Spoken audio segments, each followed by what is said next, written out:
একজন মুমিন ইমানদারের কাজ, ইমানদার মুমিন মুসলমানরা নিজের কলবকে জীবিত রাখবে, নিজের কলবকে নূরানি রাখবে, আলোকিত করবে, এবং যাতে সেই কলবটা মরে না যায়, মৃত্যুবরণ না করে, অন্ধকার না হয়, পথভ্রষ্ট না হয়, কালো দাগ না হয়, সেক্ষেত্রে মুমিন মুসলমানকে সচেতন সতর্ক থাকতে হবে।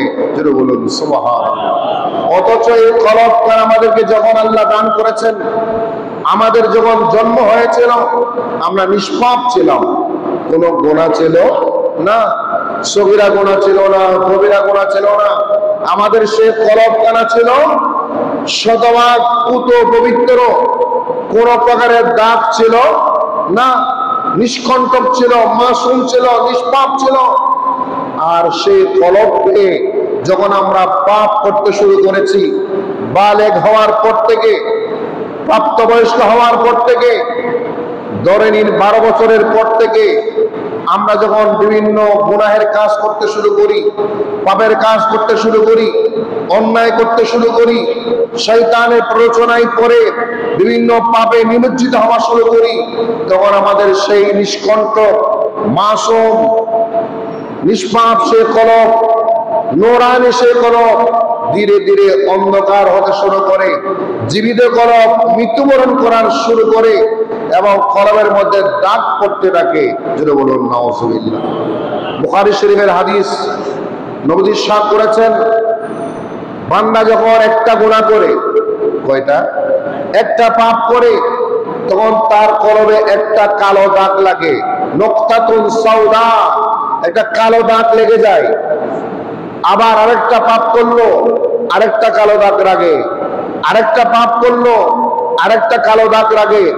এভাবে বান্দা যত পাপ করে, প্রতিটি পাপের কারণে, গুনাহের কারণে কলবের মধ্যে কি লাগে? কালো কালো দাগ লাগে। এভাবে কালো দাগ লাগতে লাগতে আমরা প্রতিদিন গুনাহ করি, প্রতি সপ্তাহ গুনাহ করি, প্রতি মাস গুনাহ করি, প্রতি বছর গুনাহ করি, প্রতি মুহূর্ত পাপে থাকি, প্রতি মুহূর্ত শয়তান আমাদের সাথে আছে, গুনাহের কাজে আমরা লিপ্ত থাকি। আমরা যদি এখন চিন্তা করি কত গুনাহ আমরা করেছি, আমার কলব এখন কালো দাগে ভরপুর হয়ে, কালো দাগে নিমজ্জিত হয়ে, আমার কলবটা কি জীবিত আছে নাকি মৃত আছে? চিন্তা করার দরকার আছে না? যদি বলেন আছে না? নবী সাহেব বললেন, কলব যখন কালো দাগ লাগে, ওই কলব তখন অন্ধকার হয়ে যায়, অন্ধকার হয়ে যায়, গোমরাহিতে ভরপুর হয়ে যায়, সেই কলব মরে যায়।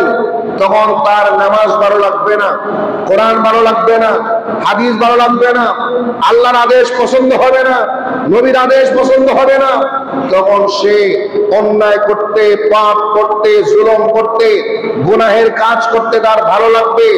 ধীরে ধীরে সে অন্যায় কাজে নিমজ্জিত হয়ে যাবে, কারণ তার কলবের মধ্যে ময়লা আবর্জনা, কালো দাগ লাগতে লাগতে, স্পর্শ হতে হতে ওই পুরা কলব কালো দাগে সাইলাম হয়ে গিয়েছে। যদি বলুন নাউজুবিল্লাহ।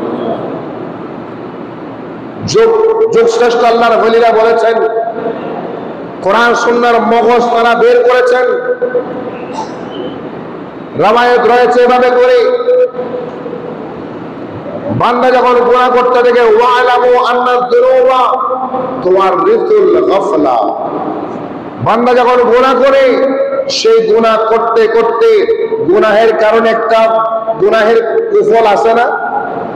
কুফল আছে না? নেই? সব কাজের একটা সুফল আছে, পাপের কাজের একটা কুফল আছে। আমরা গুনাহ করতে করতে তুওয়ারিসুল গাফলা, আমাদের মধ্যে একটা অমনোযোগিতা, আমরা গাফেল হয়ে যাই, অমনোযোগী হয়ে যাই। কিরকম গাফেল? তখন আমরা এমন অমনোযোগী হই, নামাজের সময় চলে যাই, আমাদের খবর থাকে না, রোজা রাখে না, হজের সময় চলে যাই, যাকাতের সময় চলে যাই, আল্লাহর প্রতি কান্না করবে, মজা নাই, তাহাজ্জুদের স্বাদ নাই, কোরআন তেলাওয়াতের স্বাদ নাই, সত্য কথা বলার স্বাদ নাই, ভালো কাজ করার স্বাদ নাই, ভালো কাজ করতে মন চাই না, কারণ সে গাফেল হয়ে গিয়েছে, অমনোযোগী হয়ে গিয়েছে। গুনাহ করতে করতে আমাদের কলবে কালো দাগ লেগে আমরা তখন গাফেল হয়ে যাই, অমনোযোগী হয়ে যাই। অমনোযোগী মানুষ সফল হতে পারে? অমনোযোগী ছাত্র পাস করতে পারে না, অমনোযোগী হয়ে যায়। আর আমরা অমনোযোগী হতে হতে হতে সেই অমনোযোগীটা বাড়তে বাড়তে ওয়ান্নাল গাফলাতা তুয়ারিতুল কাসওয়াতা, অমনোযোগিতা বাড়তে বাড়তে আমাদের কলব শক্ত হয়ে যায়, কলব মজবুত হয়ে যায়। কলবে আর নম্রতা থাকে না, ভদ্রতা থাকে না, ভালো আচরণ থাকে না, সদাচরণ থাকে না। সে উশৃঙ্খল হয়ে যায়, উগ্র হয়ে যায়, অন্যায় করতে পছন্দ করে, মানুষ খুন করতে পছন্দ করে, মানুষ হত্যা করতে পছন্দ করে, পাপ করতে পছন্দ করে। কারণ তার কলবে দয়া মায়া, তার কলবে দয়া মায়া নাই, ভালোবাসা নাই, সে পাষাণ হয়ে যায়। কেমন পাষাণ? কোরআন আল্লাহ বলেছেন ফাহিয়া কাল হিজারা, পাথরের মতো কঠিন হয়ে যায়, পাথরের মতো শক্ত হয়ে যায়। আবার আল্লাহ বলেছেন আও আশাদ্দু কাসওয়া, পাথরের চেয়েও কঠিন হয়ে যায়, পাথরের চেয়েও কঠিন হয়ে যায়। যখন আমার আপনার কলব পাপের কারণে গাফেল হয়ে যায়, গাফেল হতে হতে ওই কলবটা শক্ত হয়ে যায়। ওয়া আন্নাল কাসওয়াতা তুয়ারিসুল আবদা তুয়ারিতুল বুদা মিনাল্লাহ, সেই কঠিন কলব, শক্ত কলব তখন আল্লাহ থেকে বান্দাকে দূরে নিয়ে যায়, আল্লাহ থেকে বান্দাকে দূরে নিয়ে যায়। আল্লাহ থেকে বান্দা যখন দূরে চলে যায় তখন বান্দা রহমত, বলেন না, রহমত পাই না, নিয়ামত পাই না, নৈকট্যতা পাই না, স্পেশাল দয়া পাই না। তখন সে আল্লাহর দয়া না পেতে না পেতে ও আন্নাল বুদা, সেই দূরত্ব বাড়তে বাড়তে ইউয়ারিতু নার, সেই দূরত্ব বান্দাকে জাহান্নামে নিয়ে যায়। নাউজুবিল্লাহ বলেন, নাউজুবিল্লাহ বলেন। কয়টা কথা বললাম?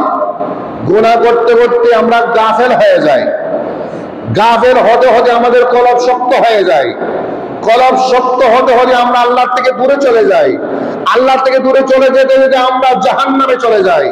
এই জাহান্নামে যাওয়ার পিছনে মূল কারণ হচ্ছে পাপ কাজ করা, গুনাহের কাজ করা। ওই গুনাহের কারণে, পাপের কারণে আমরা গাফেল হয়েছি, গাফেল হওয়ার কারণে কলব শক্ত হয়েছে, কলব শক্ত হওয়ার কারণে আল্লাহ থেকে দূরে চলে গেলাম, আল্লাহ থেকে দূরে চলে যাওয়ার কারণে জাহান্নামী হলাম। তাহলে মূল হচ্ছে গুনাহ করা, পাপ করা। ওই গুনাহ করা, পাপ করা যখন আমরা ছাড়তে পারবো না, যতদিন পাপ কাজ করব ততদিন আমরা আমাদের কলবকে নিয়ন্ত্রণ করতে পারবো না, কলবের নূর আসবে না, কলবের রহমত আসবে না। ওই কলব জিন্দা কলব থাকবে না, মরা কলব হয়ে যাবে।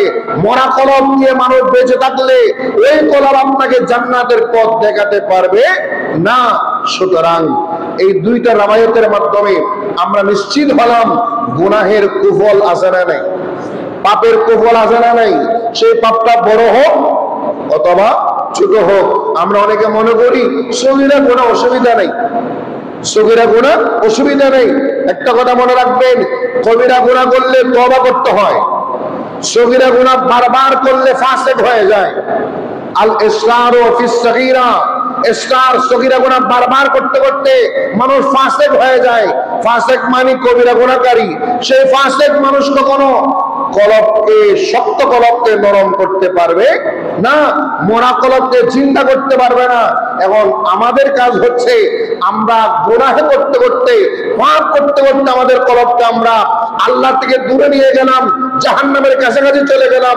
এখন জাহান্নামের কাছ থেকে আমাদেরকে আল্লাহর নিকটবর্তী হতে হবে। আল্লাহর নিকটবর্তী হওয়ার জন্য কলবকে নরম করতে হবে। কলবকে নরম করতে হলে আমরা মনোযোগী হতে হবে, মনোযোগী হতে হলে আমাদেরকে পাপ চাপতে হবে। সুবহানাল্লাহ বলে, আমাদেরকে পাপ ছাড়তে হবে। তাহলে মুসলমানের আসল কাজ কি? আসল কাজ হচ্ছে পাপ ছেড়ে দেওয়া, পাপের কাজ ছেড়ে দেওয়া, গুনাহের কাজ ছেড়ে দেওয়া, যে কাজ করলে গুনাহ হবে, যে চিন্তা করলে গুনাহ হবে, যে ধারণা করলে গুনাহ হবে, যে কাজ করলে পাপ হবে, ওই পাপের কাজ থেকে নিরাপদ দূরত্ব বজায় রাখা ঈমানদার মুমিনের কাজ। জোরে বলুন সুবহান। মুমিন কখনো পাপের কারণে কুফলে পড়তে পারে না। সে পাপের কারণে কুফলে পড়লে জাহান্নামী হয়, আর সে পাপ থেকে মুক্ত হলে জান্নাতি হয়। আল্লাহু আকবার বলেন। আল্লাহুম্মা সাল্লি মাওলানা মুহাম্মাদ ওয়া আলা সাইয়্যিদিনা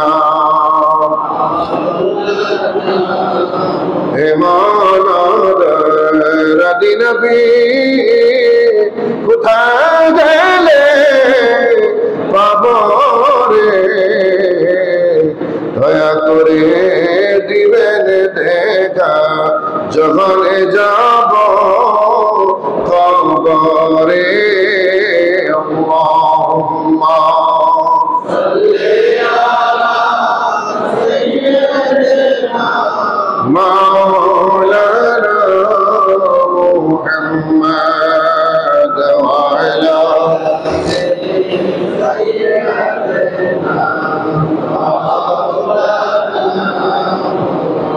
এই জন্য আল্লাহ পাক সময়ের শপথ করেছেন, কালের শপথ করেছেন, যুগের শপথ করেছেন, ওয়াক্তের শপথ করেছেন। সূরা আসর যাকে বলা হয়, ওয়াল আসর, আল্লাহ কসম করলেন, শপথ করলেন আসরের।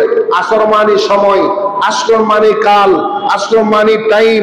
অনেক মুফাসসিরগণ বলেছেন আসর মানে আসরের সময়। আবার জমহুর উলামায়ে কেরাম, সমস্ত অধিকাংশ মুফাসসিরিনে কেরাম বলেছেন আসর মানে সময়, টাইম। আপনার জীবনে প্রতিটি সেকেন্ড, প্রতিটি মুহূর্ত ওই সময়ের শপথ করেছেন কে? জোরে বলেন কে? সময়ের শপথ কেন করলেন? সময়ের মূল্য বাড়ানোর জন্য, সময়ের দাম দেওয়ার জন্য, সময়ের গুরুত্ব বোঝানোর জন্য। আমরা সময়ের মূল্য রচনা লিখেছি, ঠিক না বেটি? সময়ের মূল্য রচনা পড়েছি, লিখেছি, বাংলায় লিখেছি, ইংরেজিতে লিখেছি, আরবিতে লিখেছি। বাংলায় রচনা লিখলাম, আরবিতে রচনা লিখলাম, ইংলিশে রচনা লিখলাম, রচনা পর্যন্ত সীমাবদ্ধ। সময়ের মূল্য আমাদের জীবনে আসে নাই।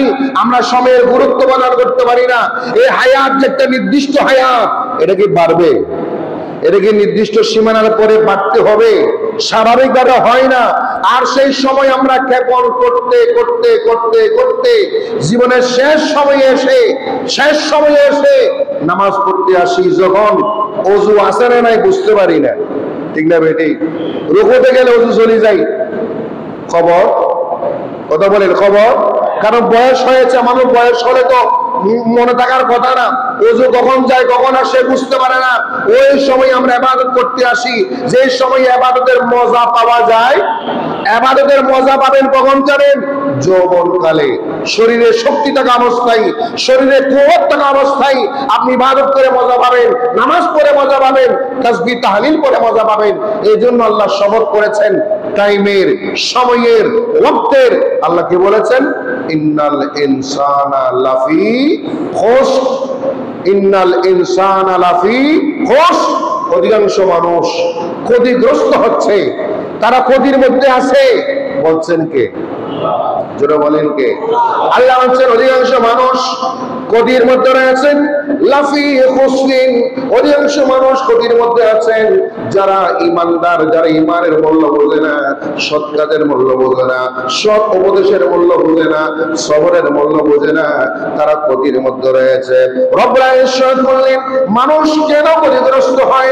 আল্লাহ পের ইরশাদ করলেন কিয়ামতের আগে এমন সময় আসবে মানুষ তখন তাদের ঈমান নিয়ে এত কঠিন পরীক্ষার মধ্যে পড়ে যাবে, ঈমান নিয়ে এমন মুসিবতের মধ্যে পড়ে যাবে, ঈমান নিয়ে সকালবেলা ঘর থেকে বের হবে, সন্ধ্যাবেলা ঘরে প্রবেশ করার সময় ঈমান নিয়ে প্রবেশ করতে পারবে না। সকালবেলা ঘর থেকে বের হওয়ার সময় মুমিন ছিল, ইমানদার ছিল, আর দুনিয়ার সমস্ত তামাশা দেখে দেখে দুনিয়ার খেয়ালে পড়ে পড়ে সেই বেঈমান হয়ে ঘরে প্রবেশ করবে। এমন নবী ইরশাদ করলেন, কিয়ামতের আগে ঈমান রাখা এত কঠিন হয়ে যাবে, এত শক্ত হয়ে যাবে, হাতের তালুতে একটা আগুনের টুকরা, কিসের টুকরা? একটা আগুনের খণ্ড, অগ্নিখণ্ড হাতের তালুতে রাখলে যেমন কষ্ট হবে, কেমন কষ্ট হবে, আমি আপনি একটা আগুনের টুকরা, আগুনের খণ্ড হাতের তালুতে রাখতে পারবো না, তাড়াতাড়ি ফেলে দেব, পানিতে হাত দিব, কারণ আগুনের টুকরা, আগুনের খণ্ড হাতের তালুতে রাখলে হাতটা জ্বলে পুড়ে ধ্বংস হয়ে যাবে, নষ্ট হয়ে যাবে। হাতের তালুতে আগুন লাগলে যেমন কষ্ট হয়, নবী ইরশাদ করলেন কিয়ামতের আগে ঈমান রাখতে তেমন কষ্ট হয়ে যাবে, ঈমান বড় কঠিন হয়ে যাবে। তখন মানুষ ঈমান রাখার জন্য যারা অনেক মুমিন মুসলমান পাবেন, তারা দুনিয়ার ফিতনার মধ্যে পড়ে, দুনিয়ার সমস্যার মধ্যে পড়ে, অগণিত ফিতনা, অগণিত দুনিয়াবি তাল তামাশার মধ্যে পড়ে, তারা ঈমান হারা হয়ে যাবে, আমল হারা হয়ে যাবে। ঈমান হারা হওয়ার কারণে, আমল হারা হওয়ার কারণে তারা সবাই ক্ষতিগ্রস্ত হয়ে যাবে। জুড়ে বলুন নাউজুবিল্লাহ। অবাক হয়ে যাবেন আমরা আজকে কেমন বিপর্যস্ত ফিতনার মধ্যে আছি। আমি আপনি মনে করি আমি ইমানদার, আমি মুমিন, আমি মুসলমান, আমি নামাজ পড়ি, কিন্তু দেখা যাচ্ছে আমার চতুর্পাশে যে ফিতনা, চতুর্পাশে যে অন্যায়, অনাচার, জুলুম, নির্যাতন আমাদেরকে ঘিরে রেখেছে, ঠিক না? চতুর্পাশে আমাদেরকে পর্যবেক্ষণ করছে, পরিবেষ্টন করে আছে। মিথ্যা, অন্যায়, চুগলখড়ি, গীবত, জুলুম, নির্যাতন, হারাম, শয়তানের দুখা আমাদেরকে পরিবেষ্টন করে আছে। আর ওই কষ্টের মধ্যে ঈমান নিয়ে বেঁচে থাকা সহজ না কঠিন? কথা বলে সহজ না কঠিন? আমরা যারা মুমিন, আমাদেরকে এখন কঠিন পরিস্থিতির মধ্যে আমরা আছি।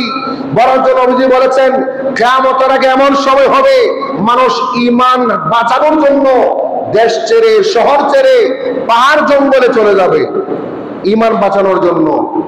ঈমান বাঁচানোর জন্য মানুষ কষ্টকর পরিস্থিতির মধ্যে পড়বে। এখন দেখেন আমরা কোন পরিস্থিতির মধ্যে আছি, কেমন সমস্যার মধ্যে আছি। ছেলে বাবাকে সম্মান করতে পারে না, ছেলে মেয়ে মাকে সম্মান করতে পারে না, মুরব্বীর সম্মান নাই, মা বাবার সম্মান নাই, বড় ভাইয়ের সম্মান নাই, বড় ভাই ছোট ভাইকে দয়া করতে পারে না, মায়া মমতা নাই, ভালোবাসা নাই। সব জায়গায় প্রতিযোগিতা, প্রতিযোগিতা, সম্পদের প্রতিযোগিতা, দুনিয়ার প্রতিযোগিতা, দুনিয়ার চ্যালেঞ্জ, সম্পদের চ্যালেঞ্জ, কে কাকে মেরে কোটিপতি হবে, ঠিক না বেটি? কে কাকে মেরে কোটিপতি হবে, টাকার পাহাড় যোগাবে, সম্পদের পাহাড় যোগাবে। আমরা সবাই আছি ওই চ্যালেঞ্জে, ওই প্রতিযোগিতায়। আর সেই চ্যালেঞ্জটা কিন্তু দুনিয়ার জন্য, পরকালের জন্য। আর সেই চ্যালেঞ্জে পরে আমরা মিথ্যার আশ্রয় নিচ্ছি, গীবত করছি, চুগলখড়ি করছি, জুলুম করলাম, নির্যাতন করলাম, পাপাচারে লিপ্ত হয়ে গেলাম। আমরা ক্ষতির মধ্যে পড়ে যাচ্ছি। দেখেন না, গত কয়েকদিন আগে একটা ছেলে প্রেমের তালে পড়ে, টাকার নেশায় পড়ে মাকে খুন করে ফ্রিজে রেখে দিল। এটা কি কিয়ামতের আলামত না? এর চেয়ে কিয়ামতের আলামত আর কি চান? যে নিজের ছেলে মাকে হত্যা করতে পারে, মাকে মেরে ফেলতে পারে, এর চেয়ে বড় কিয়ামতের আলামত কি আর আছে? মায়া মমতা আছে, ভালোবাসা আছে। ওই মা তাকে জন্ম দিল, গর্ভধারণ করলো, লালন পালন করলো, কলেজ পর্যন্ত নিয়ে গেল। মা বাবাই জানে ছেলেকে এই পর্যন্ত আনতে কেমন পাহাড় ডিঙ্গিয়ে কত কষ্ট করে তাকে আনতে হয়েছিল, ঠিক কিনা? আর সামান্য একটা মেয়ের তালে পড়ে, সামান্য একটা অবৈধ প্রেমের সম্পর্কে পড়ে, মা বাধা দেওয়ার কারণে হয়তো সে মাকে হত্যা করতে দ্বিধাবোধ করে নাই। এটা হচ্ছে ফিতনা, বড় একটা ফিতনা, কিয়ামতের আলামত। এবং মানুষ যে ক্ষতির মধ্যে আছে তার বড় প্রমাণ, সন্তানরা বাবার সাথে বেয়াদবি করে, সন্তানরা মার সাথে বেয়াদবি করে, ছেলে মেয়েরা মা বাবাকে সম্মান করে না, তার প্রেমিককে বড় মনে করলো, প্রেমিকাকে বড় মনে করলো, অথচ তার মা বাবাকে সম্মান করাটা ফরজ ছিল, আবশ্যক ছিল, ঠিক না? হত্যা করাটা হারাম ছিল, ওই হারাম কাজে সে লিপ্ত হয়ে গেল। কিছুদিন আগে আরো দেখেছেন, নেশাগ্রস্ত হয়ে বাবাকে খুন করেছে, শুধু নেশার জন্য, টাকার জন্য, ঠিক না বেটি? মাদকের মধ্যে পড়ে নেশাগ্রস্ত হয়ে এই সমস্ত কাজগুলা মানুষ করে। এটা কি মানুষ ক্ষতির মধ্যে আছে তার প্রমাণ নয়? অনেক বড় প্রমাণ। তাহলে আমরা এই ক্ষতি দেখে উত্তরণ হতে হলে, এই ক্ষতি দেখে বাঁচতে হলে আমাদের ছেলেকে নেককার বানাতে হবে। কি বানাতে হবে? নেককার বানাতে হবে, ভালো উপদেশ দিতে হবে, নামাজি বানাতে হবে, আল্লাহ ওয়ালা বানাতে হবে। তাকে আপনি টুপি পরা শিখান, নাচ গান থেকে দূরে রাখেন, সিনেমা থেকে দূরে রাখেন, বাদ্যযন্ত্র থেকে দূরে রাখেন, হাসি তামাশা থেকে দূরে রাখেন, খারাপ বন্ধু থেকে দূরে রাখেন।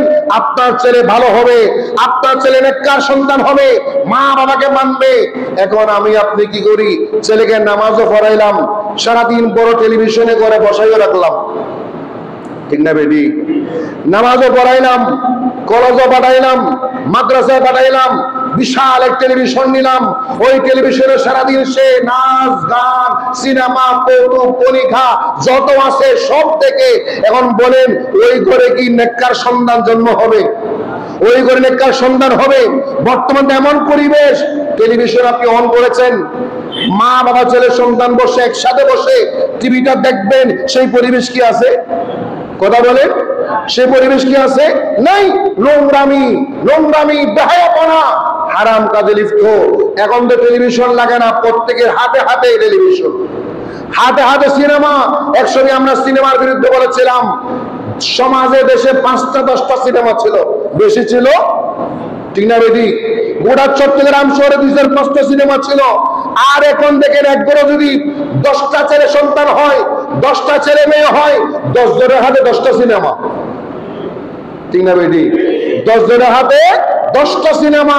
আগে একটা সিনেমার জন্য প্রতিবাদ ছিল, আর এখন মা আছে সিনেমা একটা নিয়ে, বাবা আছে সিনেমা একটা নিয়ে, ছেলে আছে সিনেমা একটা নিয়ে, মেয়ে আছে একটা নিয়ে, নাতি আছে একটা নিয়ে, পতি আছে একটা নিয়ে, টিচার আছে একটা নিয়ে, ছাত্র আছে একটা নিয়ে। তাহলে এই সমাজে নেককার সন্তান গঠন করা কি সহজ? কথা বলেন সহজ? আপনি এদিকে ইবাদত করবেন, নামাজও পড়বেন, পাপও করবেন, বোঝা গেল সেই ইবাদত আপনাকে পথভ্রষ্ট করা, সেই নামাজ আপনাকে হেদায়েত দান করবে না, ওই ইবাদত আপনি হেদায়েত প্রাপ্ত হবেন না, আপনার কলবে নূর আসবে না। আমরা ক্ষতি থেকে বাঁচতে হলে আমাদের সন্তানদেরকে নেককার সন্তান বানানোর আপ্রাণ চেষ্টা করতে হবে। আল্লাহ হেদায়েত নসিব করুক, আমিন। আল্লাহুম্মা সাল্লি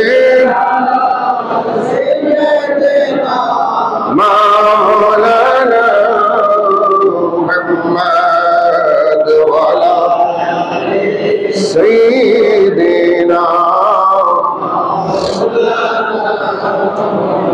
যে কথাটা বলেছিলাম, কলব যখন শক্ত হয়ে যায় আল্লাহ থেকে দূরে চলে যায়, দূরে চলে গেলে জাহান্নামে চলে যায়। এর থেকে উত্তরণের উপায় আছে না নাই? সমস্যা পেয়েছি, সমস্যা আমরা বের করলাম, এখন সমাধানের পথ আছে না নাই? সমাধানের পথ কি জানেন? সমাধানের পথ হচ্ছে পাপ কাজ ছেড়ে দেওয়া। পাপ কাজ, পাপ কাজ বলেন, পাপ কাজ আরবিতে বলা হয় তারকুল মাসি, আরবিতে বলা হয় তারকুল মাসি, তারকুল খাতায়া, পাপ ছেড়ে দেওয়া, গুনার কাজ ছেড়ে দেওয়া, পাপ কাজ ছেড়ে দেওয়া, এটা অনেক বড় একটা জিহাদ। আল্লাহু আকবার। আপনি পাপ কাজ ছেড়ে দেওয়া কত বড় জিহাদ জানেন? আমাদের মাযহাবের ইমাম, ইমাম আযম আবু হানিফা রাহমাতুল্লাহ আলাইহি যুগশ্রেষ্ঠ আল্লাহর ওলি ছিলেন, তিনি তাবেঈ ছিলেন, অনেক সাহাবীর সাক্ষাৎ পেয়েছেন, অনেক সাহাবীর সাক্ষাৎ পেয়েছেন। আজকে আমরা সহজভাবে আমল করতে পারছি, ওই ইমামের অবদান, ওনার গবেষণার অবদান, ওনার ইলমের অবদান দান করেছেন কে? 45টা বছর লাগাতার এশারের ওযু দিয়ে ফজরের নামাজ পড়েছেন। কত বছর? বলে কত বছর? 45টা বছর। তিনি কেমন ইবাদত করতেন, কেমন পাপ করতেন, কেমন তওবা করতেন, পাপ থেকে কিভাবে তওবা করতেন, পাপ থেকে বাঁচতেন কেমন করে জানেন? তিনি নামাজ পড়তেন, এশারের নামাজ, এশারের নামাজ শেষ করে তিনি বাসায় যেতেন, কিছু খেয়ে ড্রেস পরিবর্তন করতেন, পোশাক পরিবর্তন করতেন। পোশাক পরিবর্তনের উদ্দেশ্য ছিল জনগণ যাতে ওনাকে না চিনে। সুবহানাল্লাহ। জনগণ যাতে না চিনে, পোশাক চেঞ্জ করে তিনি আবার মসজিদে চলে আসতেন। সারা রাত তিনি ইবাদত করতেন, বন্দেগী করতেন, কান্নাকাটি করতেন, রিয়াজত করতেন, জিকির আজকার করতেন, তিলাওয়াত করতেন, দরুদ পড়তেন, আল্লাহর কাছে কান্নাকাটি করতেন সারাটি রাত। একজন তাবি একদিন চিন্তা করলো, কি ব্যাপার, হুজুর প্রতিদিন এশারের নামাজ পড়ে চলে যায়, আবার ড্রেস চেঞ্জ করে পোশাক পরিবর্তন করে আবার আসে, ঘটনাকে আমাকে চেক আপ করতে হবে। তিনি উৎসাহিত হয়ে গেলেন।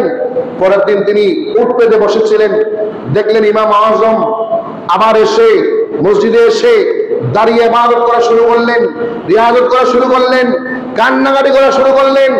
এক পর্যায়ে গিয়ে তিনি বললেন, নিজের দাড়ি মোবারক ধরে, কি দাড়ি মোবারক ধরে, যে দাড়িটা কিছু কিছু অনেক দাড়ি সাদা হয়ে গিয়েছিল, ওই দাড়িগুলা ধরে আল্লাহর কাছে হাত পেতে কান্না শুরু করে দিলেন, ইয়া আল্লাহ, আমাকে মাফ করার মতো, জাহান্নাম থেকে মুক্তি দেওয়ার মতো যদি কিছু না পাও। আল্লাহু আকবার। চিন্তা করেন, এত বড় একজন ইমাম, উনি বলতেছেন আমাকে জাহান্নাম থেকে বাঁচানোর জন্য যদি কিছু না পাও, এই সাদা দাড়ির উসিলে আমাকে ক্ষমা করে দিও, এই সাদা দাড়ির উসিলে আমাকে জাহান্নাম থেকে মুক্তি দান করিও। তোমার নবী বলেছে, যার দাড়ি সাদা হয় তুমি তাকে শরম পাও, লজ্জাবোধ করো, এই সাদা দাড়ির সদকায় আমাকে জাহান্নাম থেকে মুক্তি দান করিও। যদি বলুন সুবহানাল্লাহ। চিন্তা করেন তিনি কেমন মানুষ ছিলেন, যে মানুষটা পাপ তো করতেন না, আবার মাসুমও বলা যাবে না, কারণ মাসুম হতে শুধু নবীরা, শুধু নবীরা। বাকি ওলায়ে কেরামকে আল্লাহ হেফাজত করেন, তারা মাহফুজ, তাদেরকে আল্লাহ নিরাপত্তা দেন, হেফাজত করেন, পাপ থেকে বাঁচান। তারপর আমরা বলতে পারি উনি একজন ইমাম হয়ে আল্লাহর কাছে জাহান্নাম থেকে বাঁচার জন্য কান্নাকাটি করেছেন। এখানেই আমাদের শিক্ষা, আল্লাহর কাছে পাপ ছাড়ার জন্য কি করতে হয়? তওবা করতে হয়, কান্নাকাটি করতে হয়। জোরে বলুন সুবহানাল্লাহ।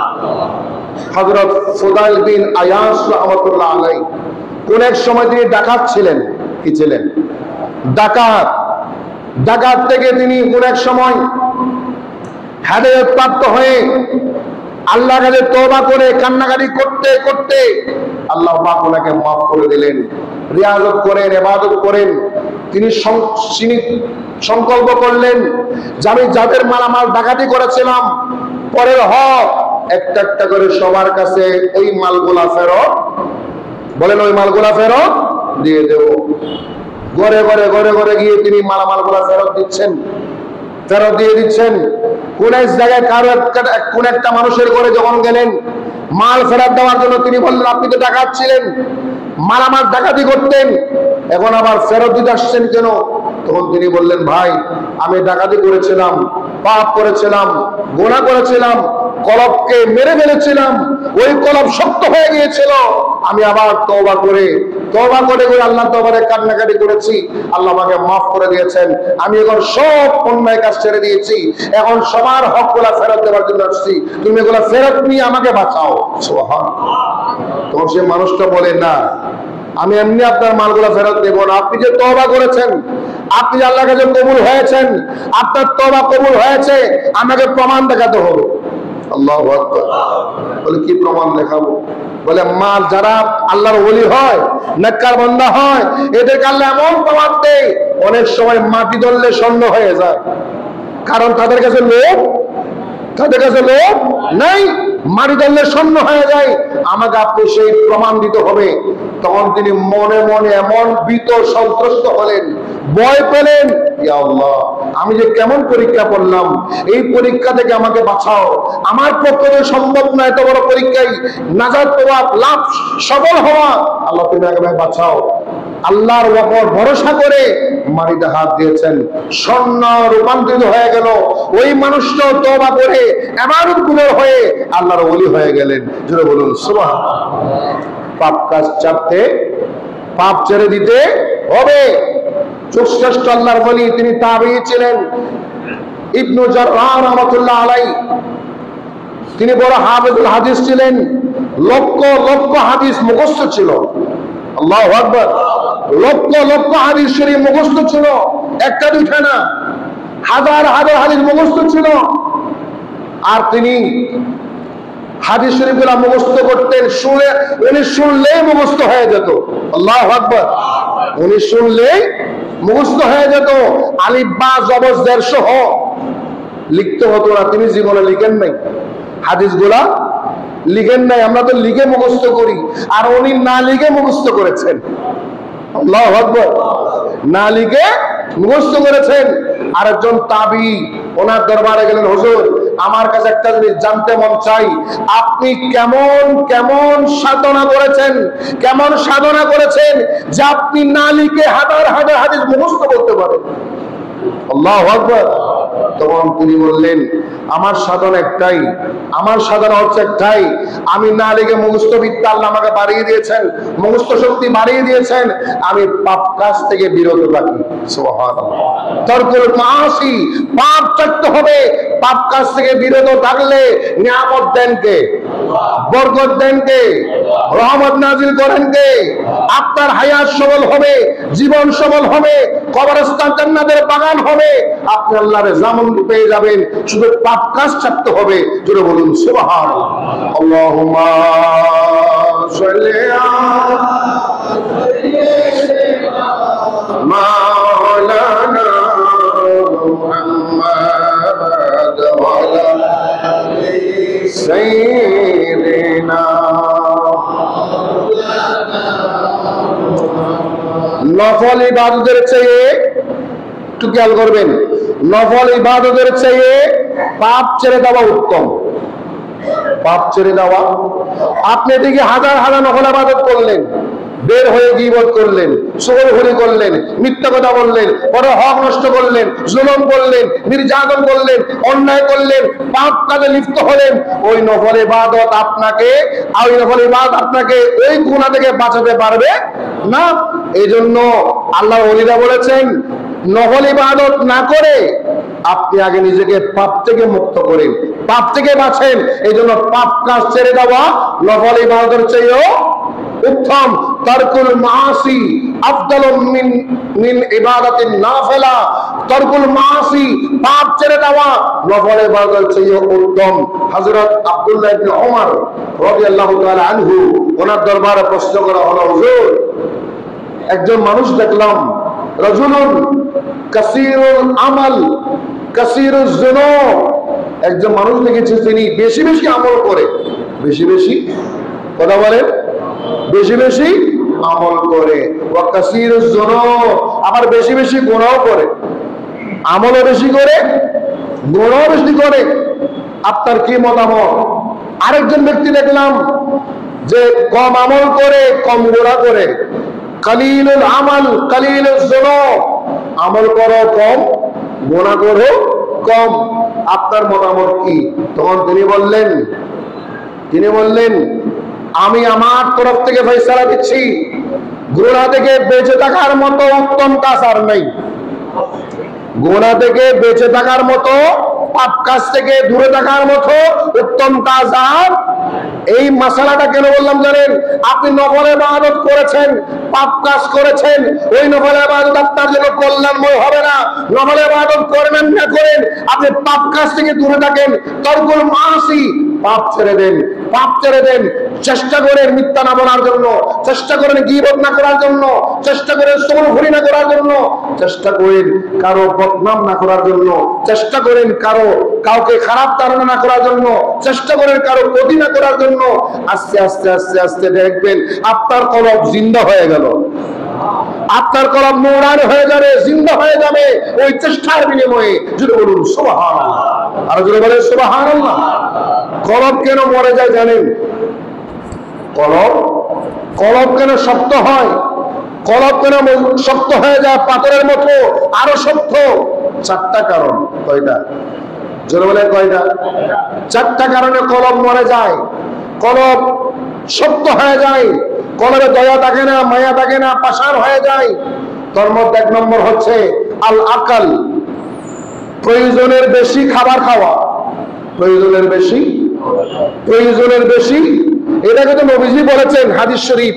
বিজ্ঞানও তা বলে, আধুনিক চিকিৎসা বিজ্ঞানও তা বলে, পরিমিত খাওয়া। যে আপনি কম খাবেন, কম মিনস এত কম নয় যে আপনি দুর্বল হয়ে যাবেন। আপনার যা প্রয়োজন যা খাবেন এর চেয়ে বেশি নয়। ওই প্রয়োজনের বেশি খাবার খেলে আপনার শরীরের মধ্যে দুর্বলতা এসে যায়, ঘুম এসে যাবে, দুর্বল হয়ে যাবেন। তখন আপনি ওই হজম শক্তি দুর্বল হয়ে যাবে, আপনার পেটের সমস্যা হবে। এখন আমরা তো গলা খেয়ে ফেলি, কি গলা খেয়ে ফেলি, বলি আমরা আজকে গলা হয়েছে। এত খেয়েছি, কতটুকু হয়েছে, গলা গলা, এটা কিন্তু সুন্নত খাবার। নবীজি বলেছেন তোমরা খাবার খাও, এক পাশ তোমরা খালি রাখো, এক পাশ খালি রাখো, এমন বেশি খেও না যে বেশি খাবারের কারণে তোমাদের কলব মরে যাবে, কলব শক্ত হয়ে যাবে। দুই নাম্বার, ব্যাখ্যা করার সময় কম, দুই নাম্বার আন্নম, প্রয়োজনের বেশি ঘুমানো। প্রয়োজনের বেশি, কথা বলে, প্রয়োজনের বেশি।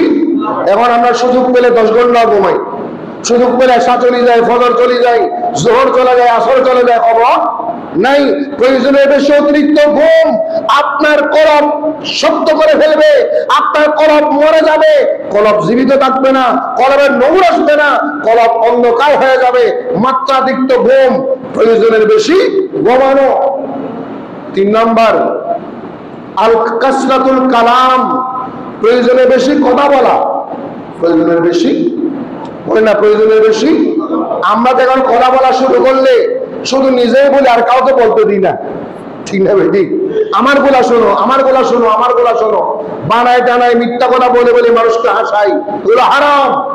প্রয়োজনের বেশি কথা বলা, আপনার কলব কি হয়ে যাবে, শক্ত হয়ে যাবে। কথা বলতে হবে কম, যতটুকু প্রয়োজন ততটুকু, এর বাইরে নয়। কি ঘরে, কি বাহিরে, কি বন্ধু, কি মা, কি ছেলে, কি স্ত্রী, কি আত্মীয়, যার সাথে বলেন যতটুকু প্রয়োজন ততটুকু। কথা বেশি বলার চেয়ে চুপ থাকাটা উত্তম। 4 নম্বর আল মুখালাতা, বিশ্ব খারাপ মানুষের সাথে আড্ডাবাজি। খারাপ মানুষের সাথে আড্ডাবাজি, বন্ধুদের সাথে আড্ডাবাজি, গল্পবাজি। আমরা সুযোগ পেলে রাতের পর রাত আড্ডা করে করে, গল্প করে করে কাটিয়ে দিই, ঠিক না বেটি? চা পান করতে করতে, অনেক সময় নেশা করতে করতে, অনেক সময় বিভিন্ন খাবার খেয়ে খেয়ে, অনেক সময় গল্প করে করে রাত কাটিয়ে দিই। এটা কিন্তু কলব শক্ত হওয়ার অন্যতম কারণ, কলব শক্ত হওয়ার অন্যতম কারণ। এই জন্য বন্ধু বান্ধবের সাথে, যে কারোর সাথে আপনি অতিরিক্ত আড্ডাবাজি, গল্পবাজি করলে কলব কি হয়? কথা বলে, কলব শক্ত হয়, কলব মরে যায়। তাহলে কি করতে হবে? আমরা অতিরিক্ত আড্ডাবাজি না করে, গল্পবাজি না করে, আল খলওয়া আফদাল, একাকিত্ব উত্তম। একাকিত্ব, একলা বসে থাকা, একলা শুয়ে থাকা, একলা কিছু পড়া, একলা চোখ বন্ধ করে বসে থাকা অনেক উত্তম ওই আড্ডাবাজি, গল্পবাজির চেয়ে। আড্ডা করা, গল্প করার চেয়ে ওই একলা বসে থাকা উত্তম। জোরে বলুন সুবহান। সারা রাত আড্ডা করলাম, ফজরের নামাজ ছেড়ে দিলাম, সারাদিন আড্ডা করলাম, জোহর আসরের নামাজ নাই, এরকম আছে না? নাই, আছে। এই জন্য আড্ডার চেয়ে একাকিত্ব, কথা বলে, আড্ডার চেয়ে একাকিত্ব উত্তম। আবার একাকিত্বের চেয়ে আল্লাহর ওলি আলেম ওলামার সাথে বসে থাকা উত্তম। একাকিত্বের চেয়ে, আড্ডার চেয়ে একাকিত্ব উত্তম। একাকিত্বের চেয়ে আলেম ওলামা, আল্লাহর ওলিদের সাথে বসে থাকা উত্তম। কিছু করতে হবে না, বলতে হবে না, শুধু বসে থাকবেন, ওনার দিকে তাকায় থাকবেন, উনি কি করে, কি বলে, কি করে, শুধু দেখবেন, তাকায় থাকবেন। অন্তত আপনি পাপ কাজ থেকে বেঁচে গেলেন। আর একজন ওলির সাথে বসে, আলেমের সাথে বসে বরকত হাসিল করলেন। 2টা লাভ, আপনি পাপ থেকে বাঁচলেন, বরকত হাসিল করলেন। কয়টা হলো? এই জন্য নবীজি বলেছেন, এটাও হাদিস শরীফ, আপনি আতর কিনেন আর না কিনেন, যদি আপনি আতর বিক্রেতার কাছে যান, কার কাছে? আতর বিক্রেতার কাছে যান, আর কিছু পান আর না পান, কিনেন আর না কিনেন, সুগন্ধি, ঠিক না বেটি? সুগন্ধি। সৌদি আরবের মধ্যে একটা খবর আছে, খবর যেটা জ্বালানো হয়, ধূপ যাকে বলে ধূপ, ওই ধূপটা যেখানে জ্বালানো হয়, ওই ধূপটা চালাইলে ধোঁয়াটা আপনার নাকে আসে, নাক যদি করে নেবে বন্ধ থাকে, কাগজ করে হলো পাবেন। এটা হচ্ছে ফজিলত। আর খারাপ বন্ধুর সাথে মিশলে তার উদাহরণ নবীজি দিয়েছেন লোহারের মতো। কামার আছে না, কামার যেখানে ধা বটকি এগুলা ঠিক করে কামার, ওই কামারের দোকানে গেলে আগুনের ছিটকা পরে কাপড় কি হয়ে যাবে, কাপড় নষ্ট হয়ে যাবে, দুর্গন্ধ পাবেন, ক্ষতিগ্রস্ত হবেন। এই জন্য নবীজি বলেছেন, আতর কিনো আর না কিনো, আতর বিক্রেতার কাছে গেলে কিছু পাওয়ার না পাও, সুগন্ধি পাবা। আলেম ওলামার সাথে বসলে, ওলির সাথে বসলে কিছু পাওয়ার না পাও, পাপ কাজ থেকে বাঁচবে, বরকত হাসিল হবে। জোরে বলুন সুবহানাল্লাহ। আসহাবে কাহফের একটা কুকুর, সেই কুকুর কি নামাজ পড়েছিল? কথা বলে, জিকির করেছিল, ইবাদত করেছিল, কিছুই করে নাই। সেই কুকুরকে আল্লাহ মানুষের সুরত দিয়ে জান্নাত দান করবেন শুধু ওলিদের কাছে থাকার কারণে। এটা কোরআনের কথা, কিতমির যার নাম, এটা কোরআনের কথা। সুতরাং আমাদেরকে সচেতন হবে, কলবকে নিয়ন্ত্রণ করার দরকার আছে না নাই? জোরে বলে আছে না নাই? এই জন্য ইমাম শাফিঈ রাহমাতুল্লাহ আলাইহি বলেছেন, তিনটা কারণে আকল বেড়ে যায়, বুদ্ধি বেড়ে যায়, জ্ঞান বেড়ে যায়। একটা হচ্ছে আলেম ওলামার সাথে বসলে, মুজালাসাতুল উলামা। আরেকটা হচ্ছে আল্লাহর ওলিদের দরবারে গিয়ে বসলে, জীবিত হোক মৃত হোক, ওলিদের দরবারে গিয়ে বসলে। আরেকটা হচ্ছে তারকুল কালাম মা লা ইয়ানিহি, অনর্থক কথাবার্তা ছেড়ে দিলে। কয়টা হলো? অনর্থক কথাবার্তা বলা হারাম, যে কোরআনে মানা, কোরআনে নিষেধ করা হয়েছে অনর্থক গল্পবাজি করা, আড্ডাবাজি করা, কথাবার্তা বলা। আল্লাহ কবুল করুন, আমিন। আর করে বলি আমিন। শেষ কথাটা বলে দিই, হযরত আব্দুল্লাহ ইবনে আব্বাস রাদিয়াল্লাহু আনহু বলেছেন, যারা কলবকে নিয়ন্ত্রণ করবে, কলব শক্ত হওয়া থেকে নরম করতে পারবে, নূর পয়দা হবে, নূর পয়দা হবে। সূরা জুমরের 22 নম্বর আয়াত আল্লাহ বলেছেন, যে আয়াতটা বলেছিলাম, কলব প্রসারিত হয়ে যাবে, নূর পয়দা হবে। তখন আপনার কি হবে জানেন? নূরান ফিল কলবে, আপনার কলবে নূর আসবে, অন্ধকার নূরানি হয়ে যাবে, আলোকিত হয়ে যাবে। ওয়া যাইনান ফিল ওয়াজহে, চেহারা নূরানি হয়ে যাবে, চেহারা নূরানি হয়ে যাবে। ওয়া কুওয়াতান ফিল বাদানে, শরীরে শক্তি আসবে। ওয়া মাহবুবান ইনদাল খালকে, আল্লাহর বান্দারা আপনাকে মহব্বত করবে। ওয়া তাকাররুবান ইলাল্লাহ, আল্লাহর নিকটবর্তী হতে পারবেন। জোরে বলুন সুবহান।